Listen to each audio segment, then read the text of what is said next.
Welcome back to our series as we continue through the Gateway to Wisdom. Today, we dive into Proverbs chapter 12, a collection of short, pithy couplets traditionally attributed to King Solomon. This chapter serves as a moral mirror, contrasting the righteous with the wicked in our words, our work, and our private character. While earlier chapters gave us long discourses, this section provides wisdom in a nutshell for the complexities of daily life. Whoever loves discipline loves knowledge, but whoever hates correction is stupid. Proverbs chapter 12, verse 1. Solomon presents a wisdom test, our reaction to being told we are wrong. Loving discipline means accepting that we do not have all the answers, and that growth requires vulnerability. In the biblical era, discipline often happened within the tight-knit village or family guild. Today, we live in a self-validated culture where being wise in our own eyes is often encouraged. Proverbs warns that this rejection of correction is the hallmark of a fool. No one can be established through wickedness, but the righteous cannot be uprooted. The house of the righteous stands firm. 12-3 and verse 7. This is the act-consequence connection. Wickedness provides a temporary surface-level success, but righteousness provides the staying power of deep roots. The house represents the total family and social order, which wisdom manages and secures against life's inevitable storms. In an age of cancel culture and overnight digital fame, we often mistake high visibility for actual stability. Proverbs chapter 12 verse 7 reminds us that character is the only root that allows a household to survive when the whirlwind of crisis strikes. Those who till their land will have plenty of food, but those who follow worthless pursuits have no sense. Diligent hands will rule, but laziness ends in forced labor. 12:11 and verse 24. Wisdom applies directly to our work ethic, identifying diligence as a mean between lazy deficiency and the excess of worthless pursuits.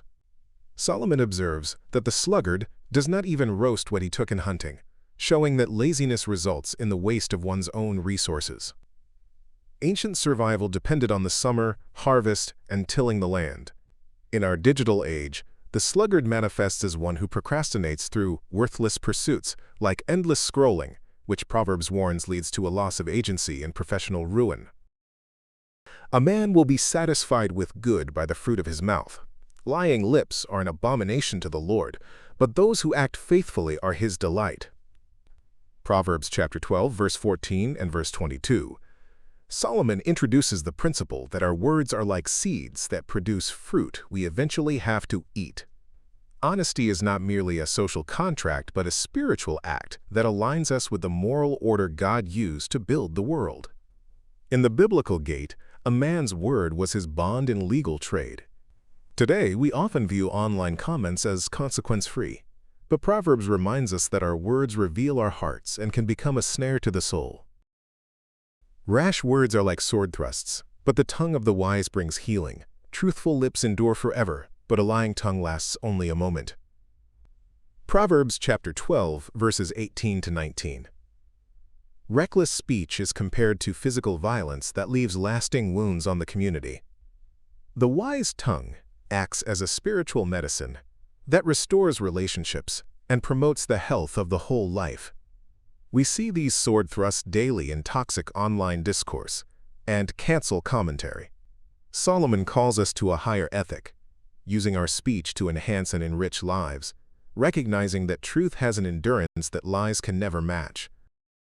The way of a fool is right in his own eyes, but a wise man is he who listens to counsel. Proverbs chapter 12, verse 15. The fool, in Proverbs, is someone with a distorted moral vision, who is cocksure of their own point of view. Wisdom, by contrast, is found in those who realize they do not have all the answers and seek many advisors to ensure victory. Modern life often silos us into echo chambers that confirm our own biases. Proverbs chapter 12, verse 15 offers a corrective, teaching that true intelligence is measured by our willingness to listen to perspectives outside our own. Anxiety weighs down the human heart, but a good word cheers it up. Proverbs chapter 12, verse 25. Solomon provides deep psychological insight. Anxiety is a physical weight on the center of the soul. A good word acts as a catalyst that can quash and transform that weight into joy. Despite our advanced technology, anxiety is a modern epidemic. Proverbs chapter 12, verse 25 reminds us of our personal power to intervene in the lives of those around us through intentional, life-giving empathy. Proverbs chapter 12 concludes by promising that, "In the way of righteousness is life." Proverbs chapter 12, verse 28. Wisdom is not just a theory. It is the skill for living that shapes our hearts, our work, and our homes. Every couplet we have read today is an invitation to choose the path that leads to life indeed. Which area of your life, your words, or your work needs the healing tongue of wisdom today?